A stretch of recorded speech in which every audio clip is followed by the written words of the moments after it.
இந்த பதிவு 40க்கு மேலே இருக்கிற 50 வயதுக்கு மேலே இருக்கிற மனிதர்களுக்கு. அந்த 40க்கு மேலே ஆச்சுனாலே எல்லாருக்குள்ள என்ன தோணுது? வாழ்க்கை முடிஞ்சு, இனிமேல் என்ன இருக்குது, நம்ம எதுவுமே சாதிக்கலை, தவறான ஒரு விஷயங்கள். நீங்கள் இந்த 40-50 வயசு இருந்தாலும் இத்தனை வருஷம் நீங்கள் இருந்தது ஒரு எக்ஸ்பீரியன்ஸ். உங்கள் எக்ஸ்பீரியன்ஸ் இனி வருங்காலத்துக்கு தப்பு ரைட்டு எல்லாம் நீங்கள் பார்த்து வந்திருப்பீங்க. இனி வரப்போகிற அடுத்த 40-50 வருஷத்துக்கு இதை யூஸ் பண்ணிக்கலாம்.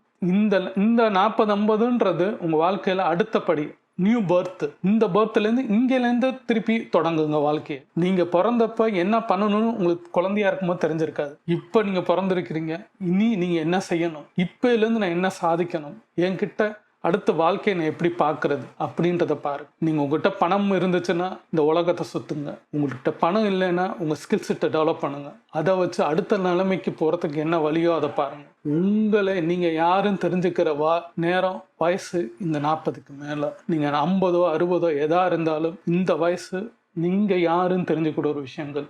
இதை அடுத்த ஜென்ரேஷன் சொல்ல பாருங்க. பாசிட்டிவாக யோசிச்சிங்கன்னா பாசிட்டிவான விஷயம் உங்ககிட்ட வரும். உங்ககிட்ட அவ்வளோ எக்ஸ்பீரியன்ஸ் இருக்குது, அவ்வளோ ஸ்ட்ரென்த் இருக்குது. அதை அடுத்தவங்களுக்கு சொல்லுங்கள். அவங்க வாழ்க்கையில் தப்பாக வழியில் போகாமல் இருக்கிறதுக்கு நீங்கள் துணையாக நில்லுங்க. 40ன்றது ஒரு எண்ணு தான், ஒரு நம்பர் தான். அது நீங்கள் அதை நினச்சி பயப்படாமல் வாழ்க்கையை முன்னோக்கி போங்க.